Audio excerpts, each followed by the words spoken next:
Portland, Oregon. It's time for A Different View, with women's perspectives on the fight to end prohibition again, with Portland Dispensaries Examiner and mother of four, Jennifer Alexander, and professional healthcare provider Iva Cunningham from Alternative Medical Choices, Inc. Now, here's A Different View. Hey, happy Tuesday, everybody. It's A Different View. You're listening to Jennifer Alexandra. Alexandra? I swear I have the worst time opening our show. That's what you do all the time. You always come up with new words. It's great. A different Jew, a different Mountain Dew. Who knows? Who knows what I'm going to say from one night to the next. Well, tonight, I'm kind of excited about tonight's show because it's dedicated to hemp. Yes, and this is one of the topics we love to talk about, but don't talk about enough. Enough, exactly. And, it seems like the nation is warming up to the idea of industrial hemp being manufactured here. Kentucky's got some bill. We've got a couple of guests tonight that I call the hemp entrepreneurs that are going to lend a lot to what we're going to talk about, some of the hurdles. We've got Herb Age. Scott in the audience from Herb Age Designs. You are like the hemp guru as far as I know. I don't know about that, but we are definitely, we've been trying for many, many years to support hemp and bring hemp to a mainstream market, and we will definitely continue to do that as we move on and fight this awful, awful laws. Well, I'm looking forward to asking you or getting to know some of the hurdles that you've had to overcome just trying to acquire the product so that you can, distribute it here. I know you've had a lot of problems with that, so we'll talk a lot about that. We also have Oregon Hemp Works, yes, that's going to be joining us later on Skype and talking about his products and some of the hurdles that he's had to overcome, and just acquiring the products to make his products. Yeah, so, and we'll link up their stores. Online, yes, we will. Facebook we'll put those on there too. Website later too, and we're gonna check out. A lot of us are very, very, very familiar with this video, but you can't see it too many times. That's true. Hemp for Victory. We're gonna watch at the end, which is government propaganda for growing hemp, and it's always nice to see our government promote hemp. Right. So we'll get to watch that at the end of the show. Well, good. I'm looking forward to today's show. Like I said, there's so much about hemp that we haven't learned yet. There's a huge industry that's just waiting to burst. And Scott, I know you have a lot to comment about that. I really think this will be a good topic to cover because nobody ever covers it. It's definitely a good topic to talk about, and we don't talk about it enough. And you guys out there, we all need to be talking about hemp and pushing hemp to a more mainstream market. Absolutely. So we're going to take a quick break, and when we come back, we'll get started. Trying to get me, still we live it up, red cups, toast Remy, fresh off the block like Jenny, some trick they cash, chasing fast banks. The High Times Cannabis Cup in Amsterdam is recognized as the world's premier marijuana competition. Over the years, thousands of judges have attended the Cannabis Cup, sampling the best indicas, best sativas, best hybrids, and the best hash on the planet.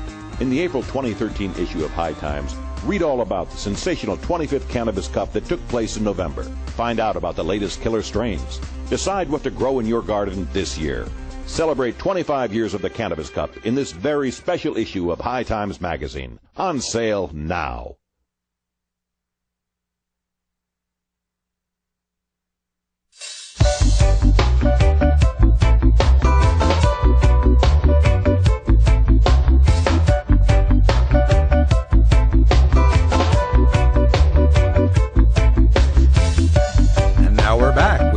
A Different View. So we want to kick off our hemp conversation with what's going on in Kentucky, because we're seeing a lot of action in Kentucky, and Kentucky is hemp farmland. That's what it's known for forever. Right. It's ridiculous that I was going to say it's ridiculous that it's not growing there, but it is growing there. They spend, I was reading an article today, something like $1.2 million a year to eradicate the ditchweed, which is the hemp that's still growing from when they were growing it there. It grows wild. But the Senate unanimously passed their hemp law, which that's amazing. They want to return to their roots. They want to return to their roots, and there's not talking about farming. It's an industry that is struggling and has been struggling for a long time. And hemp touches so many different industries because it has such a variation in products, or there's a lot of products that can be created from it. But even more than that, it's what it does to our environment. Hemp is just an amazing crop. It does so much good stuff. I talk about hemp all the time when I have public speaking opportunities, and one of my favorite things about hemp is hemp construction. I just watch people build houses to tear them down 5 years later and put a new house in their place, and the building materials that we use for this construction, it's horrible stuff that does not degrade. Drywall and fiberglass, insulation. Ends up in a landfill somewhere. And this stuff is bad for our environment. Hemp, on the other hand, you can build these awesome houses that get stronger every year that they're standing, like the old stone stuff. Well, isn't the plant itself carbon negative? Well, it's not the plant itself. It's all plants, but the hemp plant is even more so than most plants. The way that the plants use the carbon in the air to create the oxygen. I mean, that's what plants do. Right. And hemp just does it better than a lot of the... a lot more efficient. And at a faster rate because of the rate that it grows. It grows so rapidly. I mean, there's some plants that are comparable to it. They're just not as environmentally friendly in other aspects, like maybe they use a lot of fertilizers or weed controls, or it's the whole of the farming process that makes hemp so friendly. Yeah. And going back to the construction, if you do decide to tear down your hemp house, you pulverize it, put it into the soil, and that's lime and hemp. That's awesome for your soil. You're not polluting anything. Right. And to me, that's amazing. Right. Being able to have that kind of recycling, if you will, with houses just makes more sense than us tearing them down and putting them in a landfill. Or, we see a lot of places like not Habitat for Humanity, but a lot of different places that salvage parts of a house. But there's nothing that can go back into the ground like this can. No, well, if there's any state out there that's educated on hemp, it would be Kentucky. I mean, through the years and years of the past, and then since the 70s and 80s, Gatewood Galbraith, I mean, he was on their ass. I mean, he ran for governor many times, and so he educated through many years. And McConnell and all them, they dissed him. They didn't listen, but at the same time, they were listening. And so we're gonna cut to a quick video. This is a short video. It's one of the pro arguments at the Senate there in Kentucky in favor of passing. And this is bill. Senator Paul Hornbeck. Go blue. We produced hemp back during the war years here in Kentucky. We were the best there was. We grew more than anybody did. We used the fibers. My dad's told me the stories about how he used to just sit around as a very young kid and braid it and make whips out of it, and there was no whip made that was any stronger than a whip made out of hemp.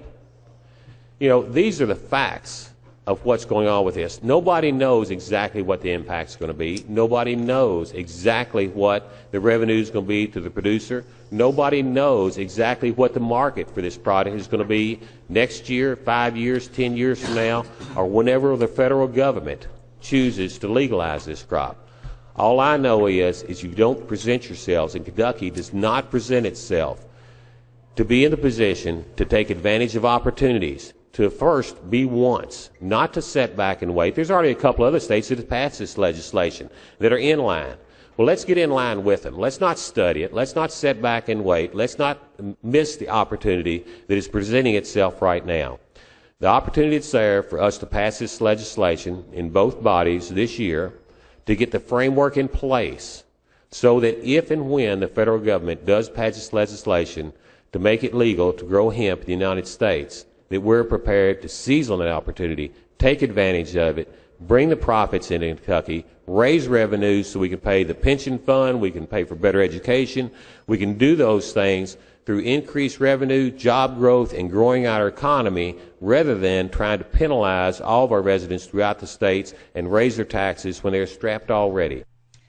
And I love that. Return to our roots. And he's not saying that this is going to be a cash crop. He's not he's not overemphasizing the potential, although I think there is great potential.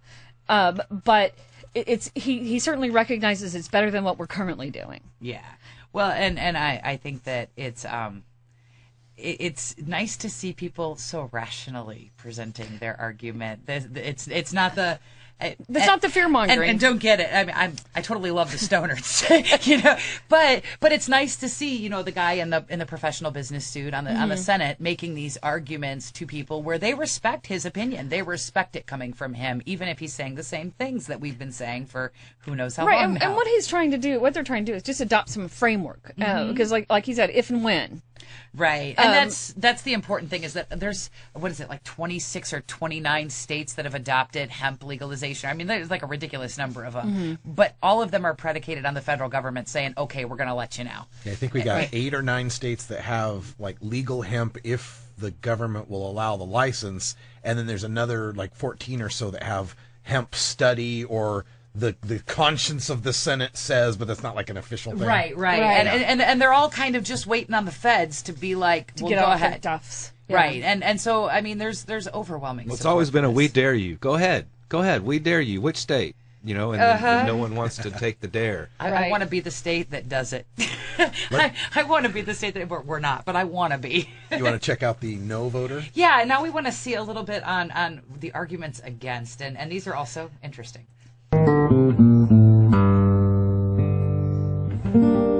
I believe that this issue in the big scheme of things is a non-issue. It is a non-issue when we have major problems confronting the Commonwealth, such as pension reform, implementation of Obamacare, expansion of Medicaid. We have a drug epidemic that is wreaking havoc across our Commonwealth, and I personally find it disappointing that we have allowed the issue of hemp to bog us down. Now, I have great doubts as to the economic benefit that hemp can bring the Commonwealth. Yes, it is currently grown in Canada and in Europe, but it also is grown with government subsidies. And I personally believe, Mr. President, that we have enough government subsidies to go around, unfortunately, as it is. I sincerely hope and pray that I am wrong in my statements about the economic possibilities. I sincerely hope that I am dead wrong. And if this measure passes, I hope that it will create thousands of jobs. Unfortunately, I believe the growing of a chia pet would have as much economic prosperity as the growing of hemp. But there may be a silver lining in this, Mr. President. If this measure passes, we can get this issue off the table and we can move on to more important pieces of legislation, landmark pieces of legislation. For Mr. President, this piece is not landmark. Well, I just can't think of anything more landmark or making a huge statement than legalizing hemp. Chia pets, really? I know. Really? Chia pets, really? What exactly is the economic benefit of a chia pet, sir? Well, let me translate that a little bit for you guys. What he was saying was, Kentucky, we've got the best whiskey in the country, and we need to continue selling whiskey and making whiskey and concentrating on whiskey. Yes. And I think that this is something that I've noticed, and I don't know if you guys caught this, but the whole point there was to minimize the argument. Not to address any of the points, but to say it was a non-issue, to say that it, he minimized it all. Which is an interesting strategy, because we've seen a lot of people coming out to embrace that it's going to happen. Mm-hmm. You know what I mean? What are we going to do when it does happen? Right. Which is interesting, and this is like saying, oh, it's not important. It goes back to that, we don't arrest anybody. It's not that important. It's not that important. Why waste our time on something so trivial? It's a silly argument. It's a silly argument, which is an interesting way to deflate the argument. Just kind of like make it evaporate, but it's not going to evaporate. Well, and I was reading an article, and I don't think I have the link handy, but I'll try to get it up when I post our show update from later. One of the amendments that was made to this bill before it passed the Senate basically changed the text such that you had to have a hemp permit or license to transport hemp, because they didn't want potheads saying, well, no, it's just hemp. So they actually changed the bill to prevent transportation. I saw that, which is interesting. It's like you can't tell the difference between the two plants. Every other nation that has, that allows hemp growth, it does. We can't. Right. So really quick, Kentucky's had a lot of eyes on them recently because they're known for hemp, but we've also got California introducing hemp legislation here in the last week or so, and the federal government has a hemp bill, which I would encourage everybody to call your, federal congressman and tell them to support. It's the Industrial Hemp Farming Act of 2013, and there's two of them. There's a companion bill in the House and in the Senate that do the same thing, so that it can be being pushed through both at the same time. And we can post more information about that on our Facebook and our website. Absolutely. The website will be there for sure. And support it. It's time. We're right back. You're listening to A Different View with Jennifer and Iva.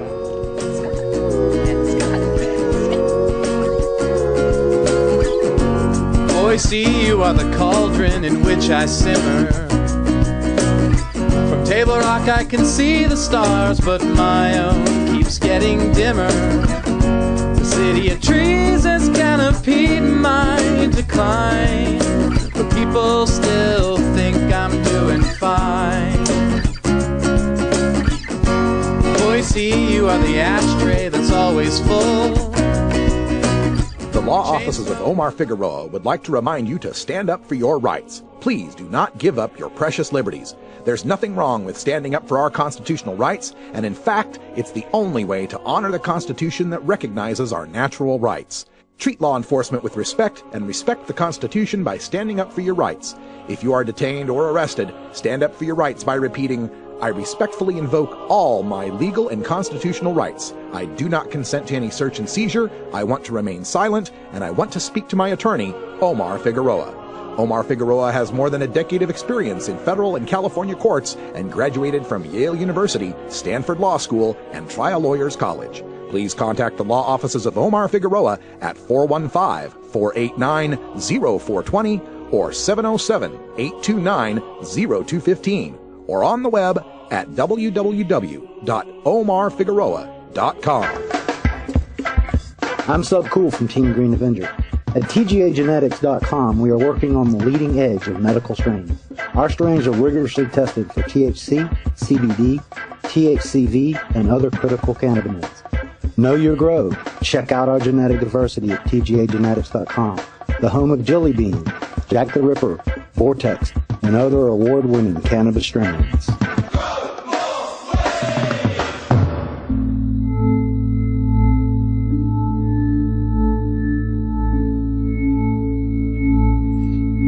Now we're back with A Different View. Welcome back. You're listening to A Different View. Tonight's show, Hemp, Hemp, Hemp.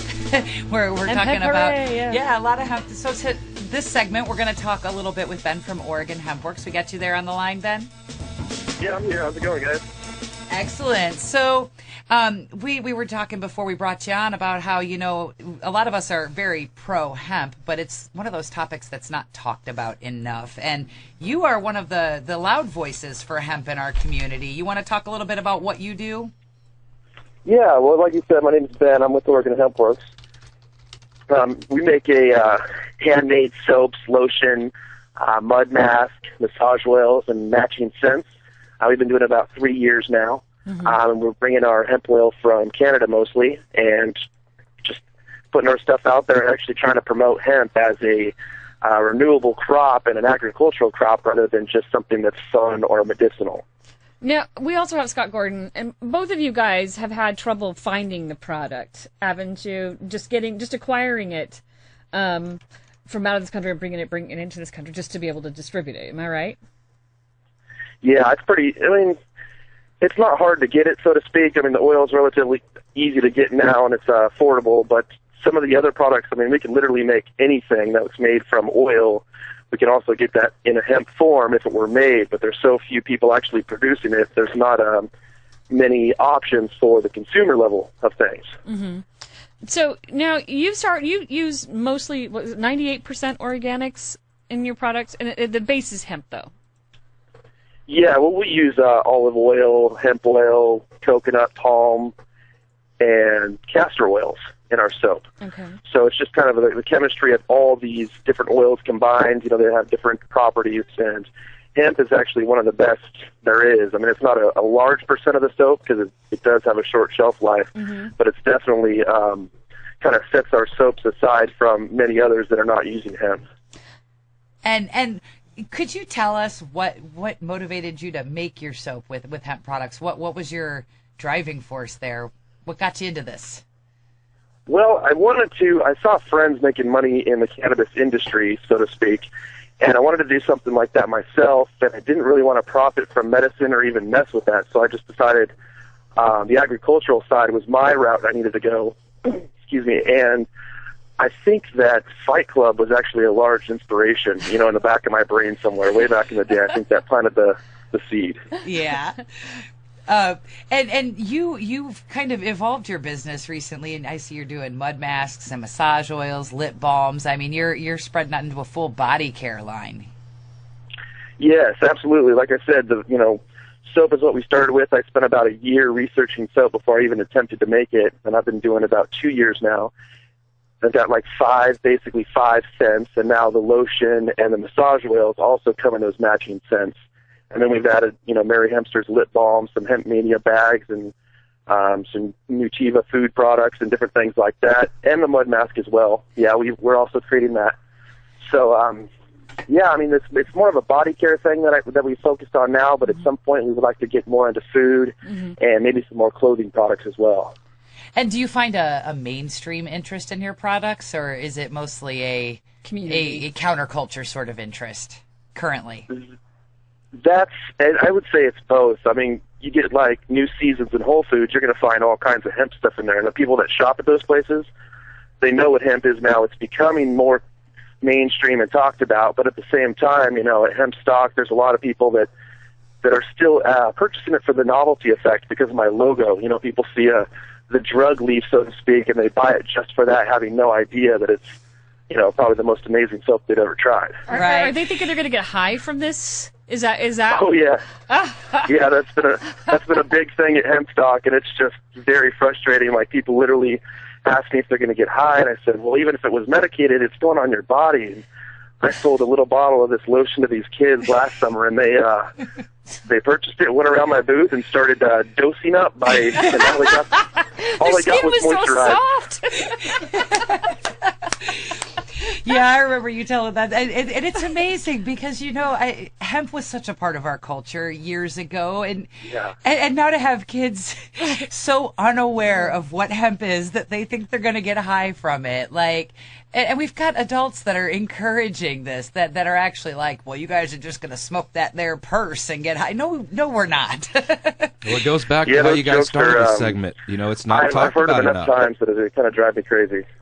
Yeah. Well, like you just said, Scott, it's not talked about enough. It's not. We don't do a very good job educating people on the benefits of hemp or what hemp is and the difference between it and cannabis. On that note, I was going to ask Ben, why don't you share with us a little bit of what you've learned in regards to your industry? The soap, body care products. What are the benefits of hemp as opposed to other products that maybe don't include hemp? Well, it's more moisturizing, first of all, and there's GLA that's also found in hemp oil. I forgot it's an acronym for something, I forgot, but it's the only, I think, plant on the planet that actually contains this, and it's just super beneficial for the skin.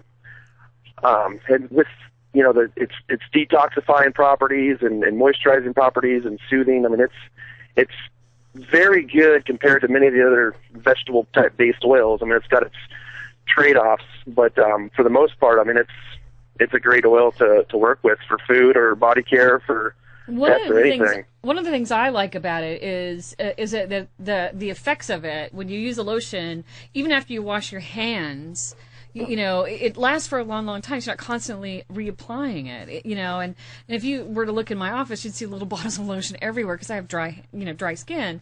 But using your product, I only have to use it once. Is that because of the hemp? Well, it's kind of hard to say. I would like to take credit for the hemp part of it, but it's a well-made lotion. It's pretty good. It's actually made by a local organic chemist for me, just for quality control and stuff like that.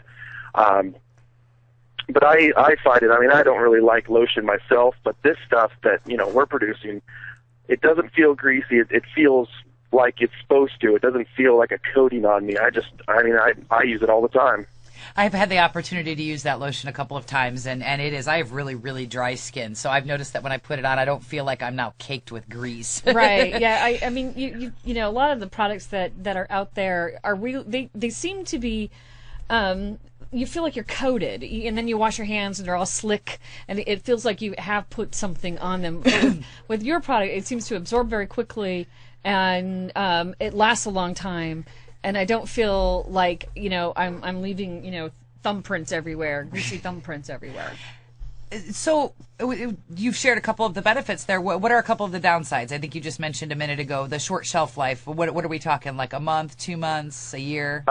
They say about a year in a refrigerator, which is very, I think olive oil is only like a year and a half or 2 years maybe, so it's not that bad. I mean, most soap makers don't like it because they say it goes rancid too quickly, but I've been making, this hemp soap for 2 years, and I've let bars sit. My very first batch of bars, I still have some, and it's still not gone rancid. I just used it to see how it worked, and it's still working fine, so I've had no problems. So I suppose if they don't want to use it and set it to the side, I guess that's what I need to pick up and promote this. It's hemp that I'm promoting, not necessarily soap. Right. And so this is probably a little bit of a strange question, but I think it's one of those aspects that we all sort of take for granted, so I'm going to ask it.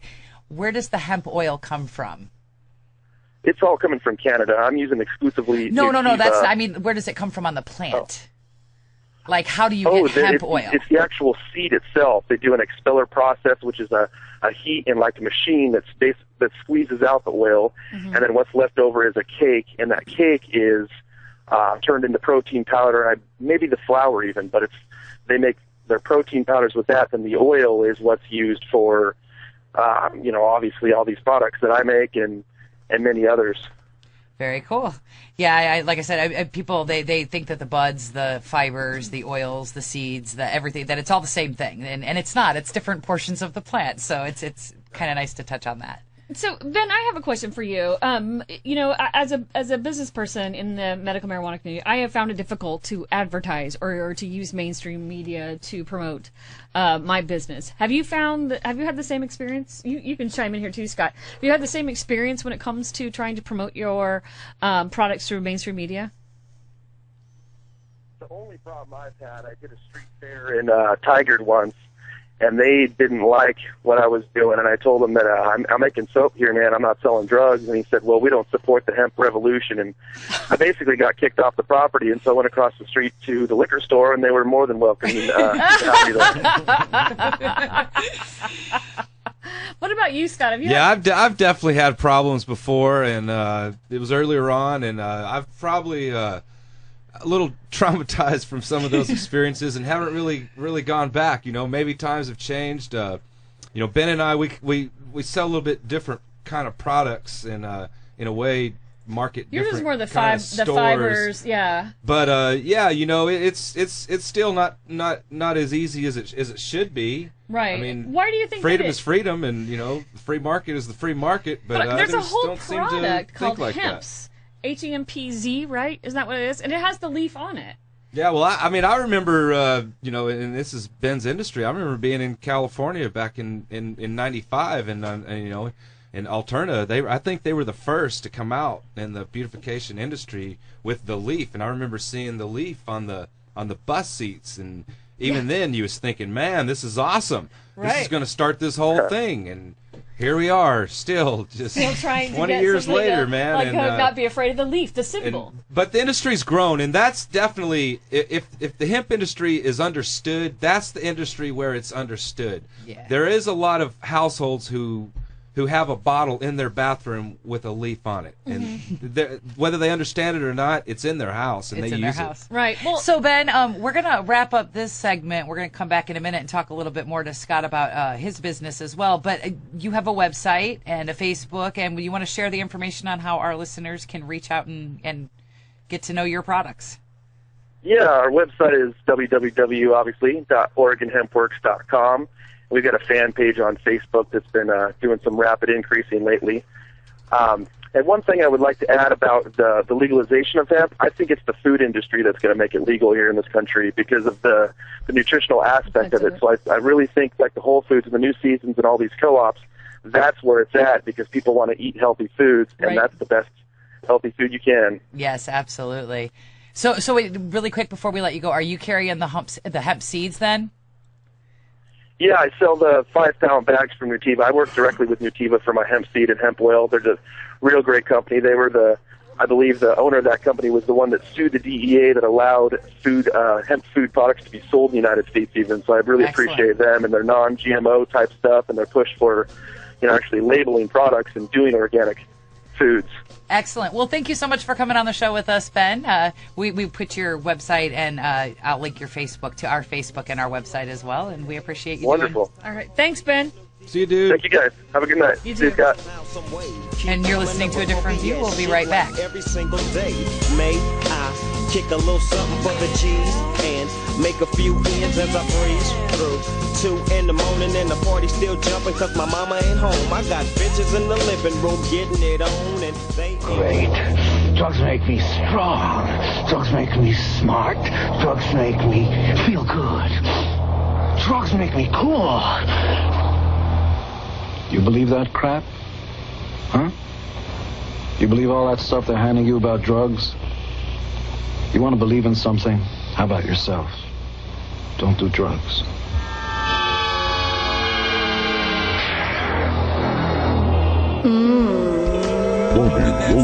I like it like that. Well, I don't know what you came to do, but what we came to keep the funk alive. That's right, baby. We're keeping the funk alive right here at Big Daddy Fink's Funky Roller Ring, your groovy home of soul, funk, and disco. So join me, Big Daddy, every Thursday night at 11 Eastern, 8 Pacific at the Funky Roller Ring, where every night is Saturday night.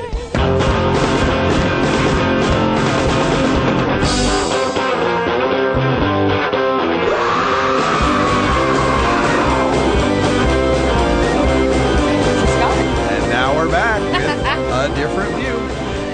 Welcome back. So we're talking about hemp tonight, and our longtime listeners have seen this guy's logo every show. And you are a walking model for Scott. I have my Herb Age Designs hat. That's my a hemp shirt. Hat. Yes, it is. It's hemp. You are truly a pothead. I am a pothead, and I've got my hemp shirt for you, or not hemp shirt. This one's not hemp, I don't think. No, that one's this not one's hemp. cotton, but No. I had wanted to get the hemp one.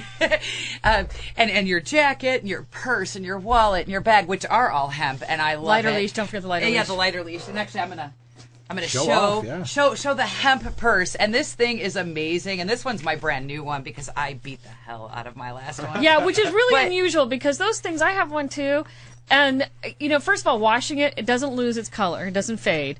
And they are really hardy. They don't wear out. Yeah, I remember. How long did you have it before? I've had it over 3 years, and I wear it across my shoulder everywhere. And what I actually did to do damage to it is I snagged it on the table when I stood up, and I tore it, and it started to break down from there. So I mean, I actually damaged it. It wasn't like it just wore out. And that's what I was going to say is when I first bought from Scott, he showed me his wallet. You probably have it on you, but you pulled it out, and it was in such great shape. And I've had this wallet 3 years, and it doesn't look worn. It looks like a brand new one. I carried mine for about 9 or 10 years, and the wallet just held. Mine just got so thick. I finally had to just end it, man.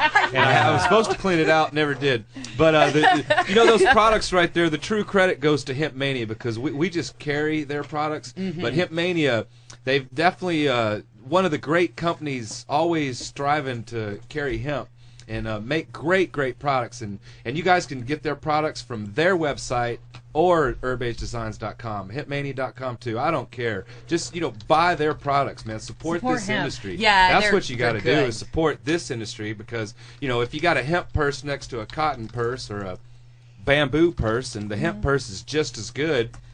If it's $5 more, I mean, so what? Pay that $5 more, and let's get a great industry going. And I was gonna say, I mean, I've gone through. I hate purses. I'm just not a purse person, but I need something to carry my crap.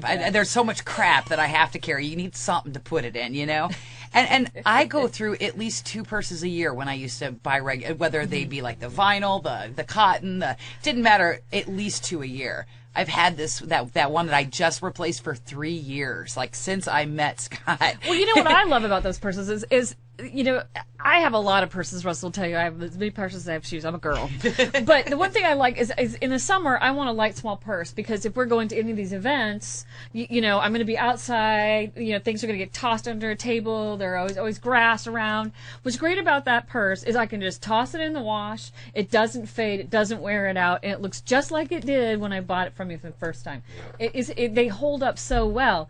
Plus again, it's really promoting that industry of hemp. It's just a great quality product. It is, and a great example of alluding earlier to Ben's conversation, and Jen mentioned different parts of the plant. This is actually the fiber part. Ben is more about the oil and what kind of products he can make with that. With purses and wallets and T-shirts and socks and just all that kind of stuff. You know, it's more about the textile part. You know, the fiber. And that's the stalks of the plant. Exactly. That's the exactly. You know, everyone's heard about rope. I mean, you know, you've always heard George Washington grew it because they had rope back in the day. Ben Franklin, his kite was up there, had hemp rope. You know? Lincoln and his suit of hemp. I mean, you know, it's been amazing through so many years. I've had a pair of your socks. I just had to point this out. I have a pair of your hemp socks for I think probably one of the first things I bought from you years and years ago. We've known each other for a long time.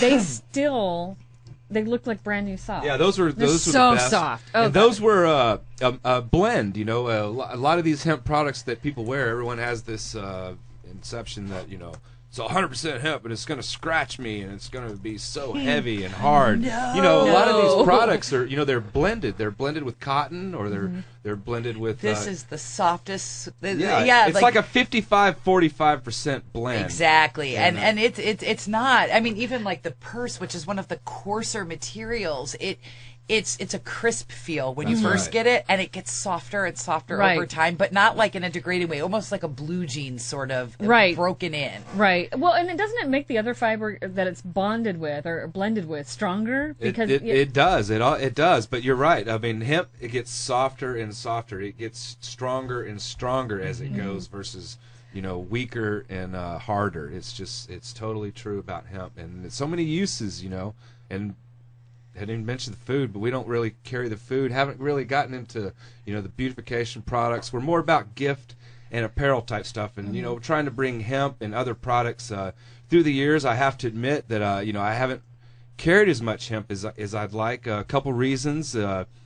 It's hard. You know, like Ben has a place. He can go to Canada and he can get oil. You know, but when you want T-shirts or you're wanting the fiber boots made out of hemp, or if you're wanting pants. I mean, it's hard to find pants out there if you just want to, you know, carry wholesale pants. I mean, you can find a pair of pants where you can pay $100.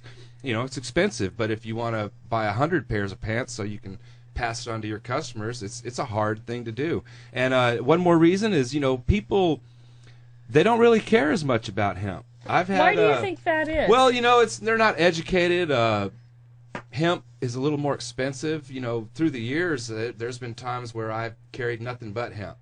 And there's been times where I've carried cotton and hemp, same designs on the same shirts, and people will come in and just soon buy that cotton shirt as they would hemp. But that's because they don't understand what the reality of cotton is versus exactly the reality of hemp. They don't realize that $5 less for that T-shirt is all the pesticides that's destroying their environment. Right. They don't get what's actually the cost of this. Part of it is that, you know, a lot, even in this community, we're guilty of, you know, it's not sexy. You know, smoking is sexy, and you have the buds and the boobs and the medi pants and all that stuff. But when you're talking, hemp's not sexy. Well, no, I mean, I'm talking about media sexy is what I'm talking about. It doesn't. It's not the person showing. I'm not meaning sexy in that sort of way, but I mean, it doesn't. The media wants to show somebody smoking or somebody loading a bowl. They don't want to talk about, you know, the benefits of hemp to our environment, to our economy, in just as an industry alone. You know, we talked a little bit earlier about some of the problems just marketing to mainstream, and you alluded to a little bit. Can you give us kind of like an example of what, you know, kind of struggles just trying to get your product name out there? Yeah, one example was I decided to come out with some a golf disc product, so I called a couple of these golf disc manufacturers, and they say, yeah, great. We do print, you know, disc, and we do carry disc, and yeah, let's do a product, and so how many do you want? And I tell them how many I want, and then it comes down to, okay, well, send us the art, and you know, and then right when I send them the art, my logo happens to be a bud, and right when they see the art, all of a sudden it's oh, wait a minute, no, we don't actually print for people, and we don't actually do this, and you know, so they change on a whim real quick, and I've always had to, you know, dodge certain companies. There's certain products that I've liked to have carried but can't because certain companies, you know, wouldn't do that. There's been certain stores through the years, you know, I go in, want to carry my products, you know, they don't want to carry my products because I have a bud or a leaf on them. And so, they are out there, and hopefully it's changed. Maybe maybe it is time for me to get back out there and force it on them again. And really quick, you're Bud here, and I don't know that a lot of people know this. This is all your artwork. You design all of this, right?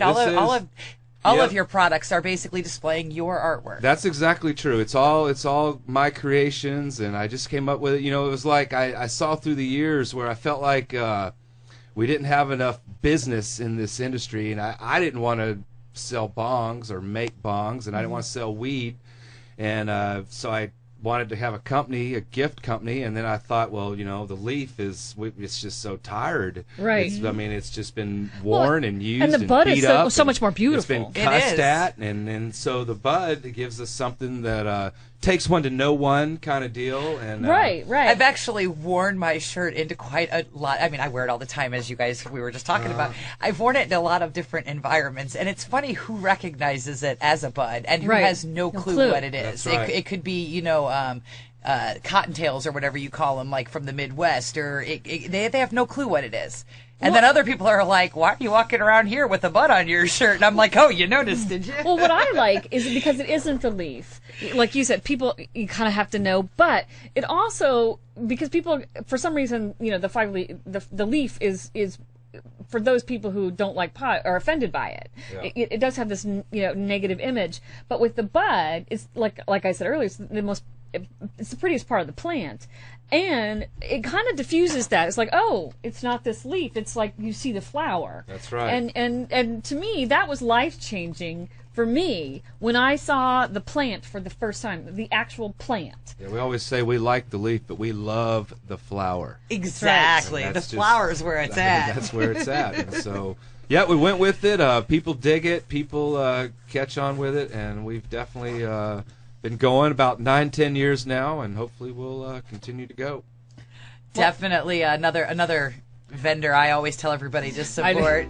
Well, when you make good products and you have good products to stand behind, you've got quite a loyal following now. Yeah, I do. People have been great, and all you guys out there who have definitely supported us through the years, it's a good time. Thank you so much, and thank you for supporting this community. And really quick here, if you could throw out your website, Facebook, anything right like on. that, Yep, and your show. herbagedesigns.com, and we also have a Facebook fan page, Herbage Designs, and yes, every Friday night here at Roll J Studios on 420 Radio, we're the Herb Thrasher Flower Hour. We like to rock and roll.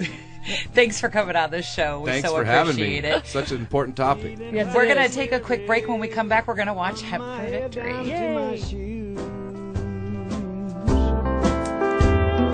Got a low down feeling, truck driver's blues.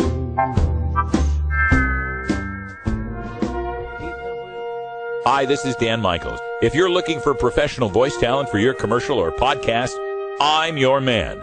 Visit danmichaelsaudio.com for more information.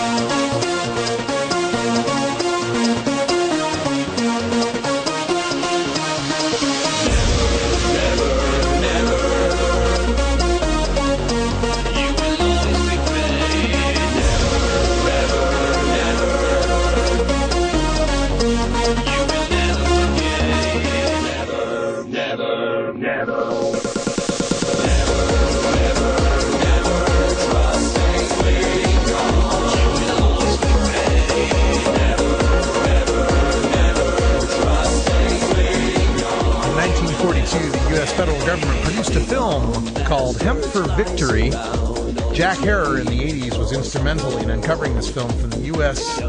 archives. We present that to you now in its entirety. This is Hemp for Victory from the U.S. Department of Agriculture.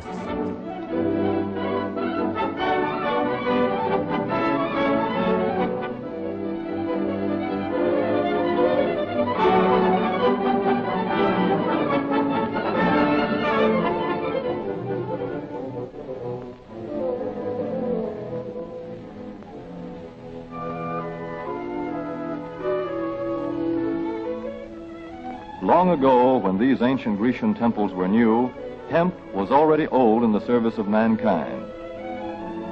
For thousands of years even then, this plant had been grown for cordage and coarse cloth in China and elsewhere in the East. For centuries prior to about 1850, all the ships that sailed the western seas were rigged with hempen rope and sails. For the sailor, no less than the hangman, hemp was indispensable.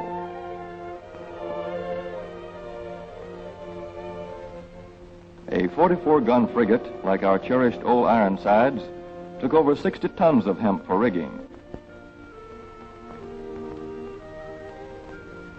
including an anchor cable 25 inches in circumference.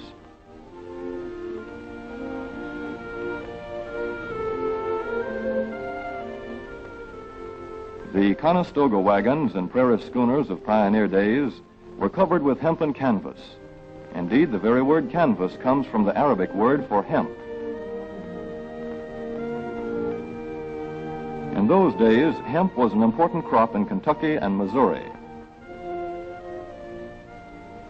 Then came cheaper imported fibers for cordage, like jute, sisal, and manila hemp, and the culture of hemp in America declined. But now, with Philippine and East Indian sources of hemp in the hands of the Japanese, and shipment of jute from India curtailed, American hemp must meet the needs of our Army and Navy as well as of our industries. In 1942, patriotic farmers, at the government's request, planted 36,000 acres of seed hemp, an increase of several thousand %. The goal for 1943 is 50,000 acres of seed hemp. In Kentucky, much of the seed hemp acreage is on river bottom land such as this, along the Kentucky River Gorge. Some of these fields are inaccessible except by boat. Thus, plans are afoot for a great expansion of the hemp industry as a part of the war program. This film is designed to tell farmers how to handle this ancient crop, now little known outside Kentucky and Wisconsin. This is hemp seed. Be careful how you use it. For to grow hemp legally, you must have a federal registration and tax stamp. This is provided for in your contract. Ask your AAA committeeman or your county agent about it. Don't forget, hemp demands a rich, well-drained soil such as is found here in the bluegrass region of Kentucky or in central Wisconsin.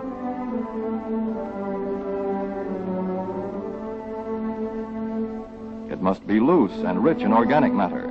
Poor soils won't do. Soil that will grow good corn will usually grow hemp. Hemp is not hard on the soil. In Kentucky, it has been grown for several years on the same ground, though this practice is not recommended. A dense and shady crop, hemp tends to choke out weeds. Here's a Canada thistle that couldn't stand the competition. Dead as a dodo. Thus, hemp leaves the ground in good condition for the following crop. For fiber, hemp should be sown 5 pecks to the acre.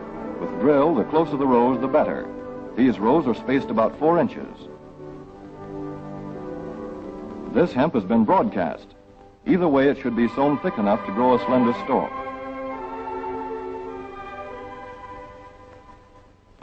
Here's an ideal stand. The right height to be harvested easily, thick enough to grow slender stalks that are easy to cut and process.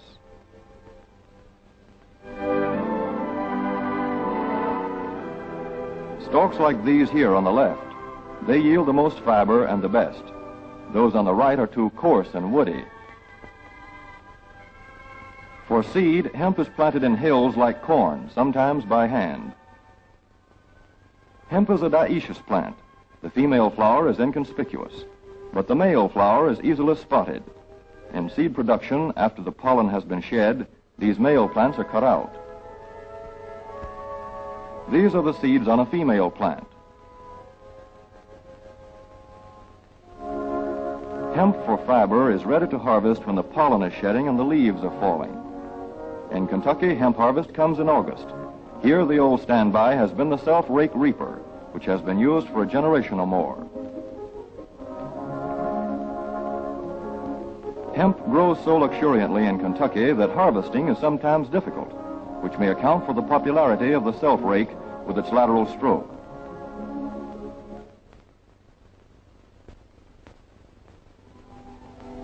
A modified rice binder has been used to some extent.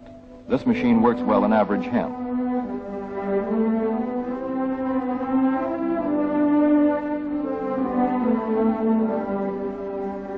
Recently, Recently, the improved hemp harvester, used for many years in Wisconsin, has been introduced in Kentucky. This machine spreads the hemp in a continuous swath. It is a far cry from this fast and efficient modern harvester to the Armstrong model of yore. But here's one kind of harvester, at least, that doesn't stall in the heaviest hemp. In Kentucky, hand cutting is practiced in opening fields for the machines.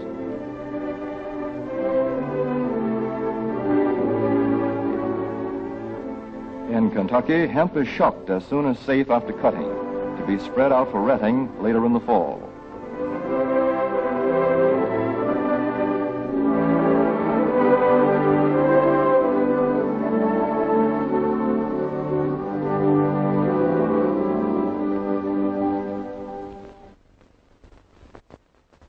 In Wisconsin, hemp is harvested in September. Here, the hemp harvester with automatic spreader is standard equipment. Note how smoothly the rotating apron lays the swath preparatory to retting. Here it is a common and essential practice to leave headlands around hemp fields. These strips may be planted to other crops, preferably small grain. Thus, the harvester has room to make its first round without preparatory hand cutting. Here the machine is running over corn stubble. When the cutter bar is much shorter than the hemp is tall, overlapping occurs. Not so good for retting. The standard cut is 8 to 9 feet. The length of time hemp is left on the ground to ret depends on the weather. The swaths must be turned to get a uniform ret.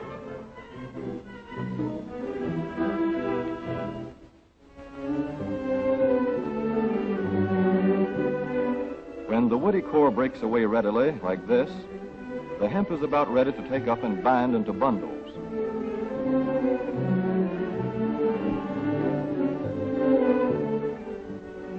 Well-retted hemp is light to dark gray. The fiber tends to pull away from the stalk. The presence of stalks in the bowstring stage indicates that retting is well underway.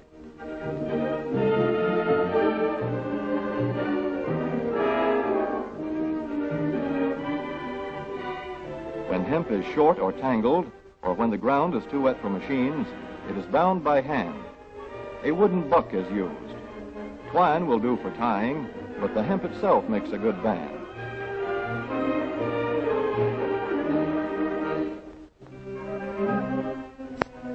When conditions are favorable, the pickup binder is commonly used.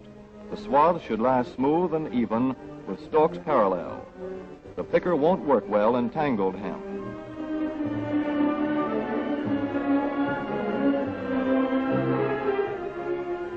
After binding, hemp is shucked as soon as possible to stop further retting. In 1942, 14,000 acres of fiber hemp were harvested in the United States. The goal for 1943 is 300,000 acres. Thus, hemp, Cannabis sativa, the old standby cordage fiber, is staging a strong comeback. This is Kentucky hemp going into the dryer of a mill at Versailles.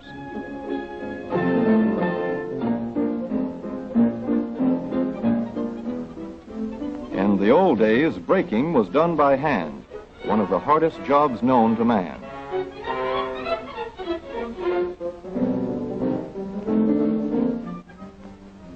Now the power breaker makes quick work of it.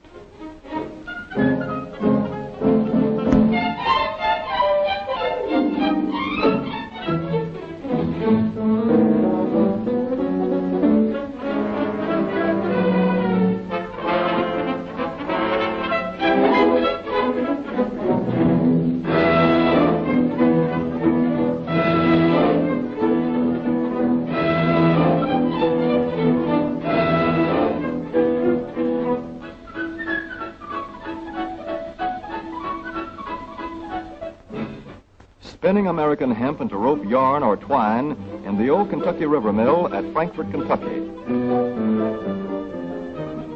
Another pioneer plant that has been making cordage for more than a century.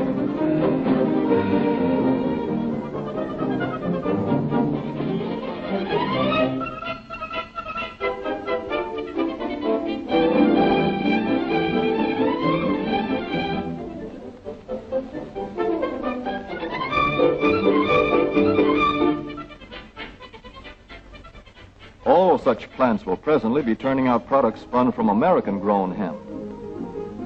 Twine of various kinds for tying, winding armatures, and upholsterers' work. Rope for marine rigging and towing, for hay forks, derricks, and heavy-duty tackle.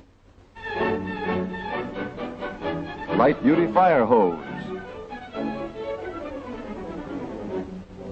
Thread for shoes for millions of American soldiers. And parachute webbing for our paratroopers.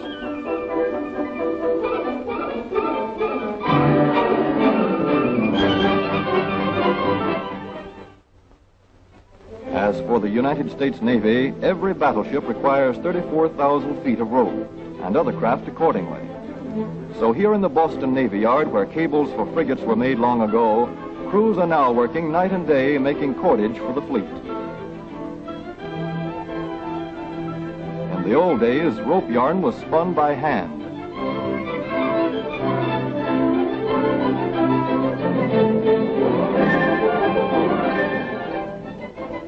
Today, even the rope walk is mechanized. 160 fathoms to go.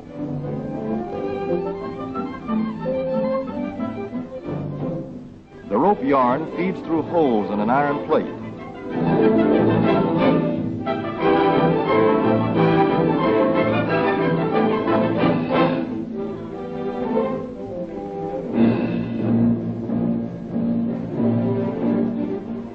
This is Manila hemp from the Navy's rapidly dwindling reserve. When that is gone, American hemp will go on duty again. Hemp for mooring ships. Hemp for tow lines.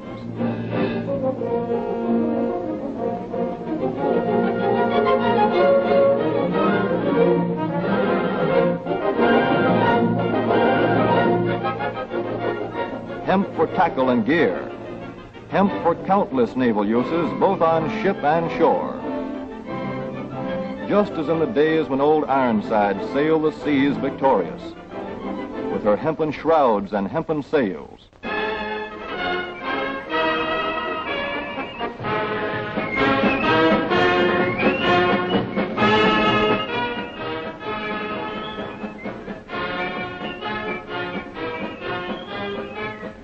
Hemp for victory.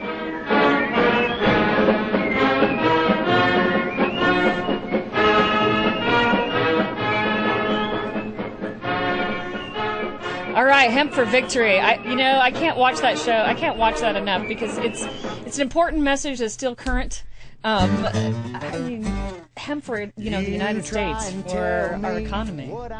It's awesome, like I said, to see our government promoting hemp. We need to get back to that. Okay, those are our roots. Yeah.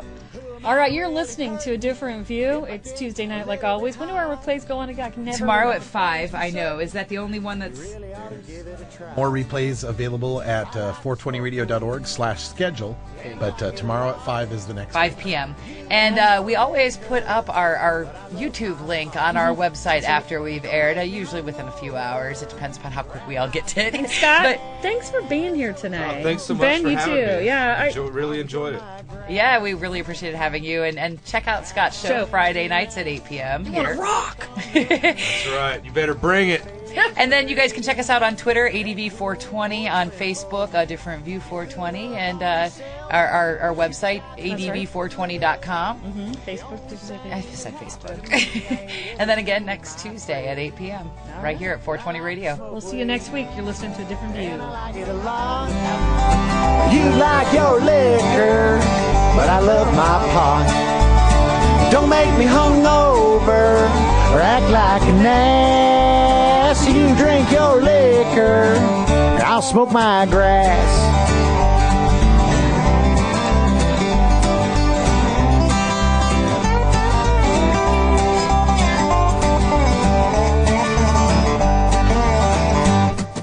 So there, Mr. DUI, who do you think you are?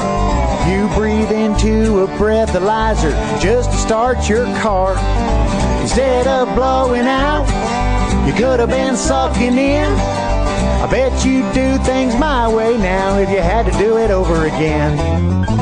You'd like to smoke weed, and you'd like it a lot. You say fuck liquor, I'd rather smoke pot. It don't make me hungover or act like an ass. You ought to give up drinking, start smoking grass. You ought to give up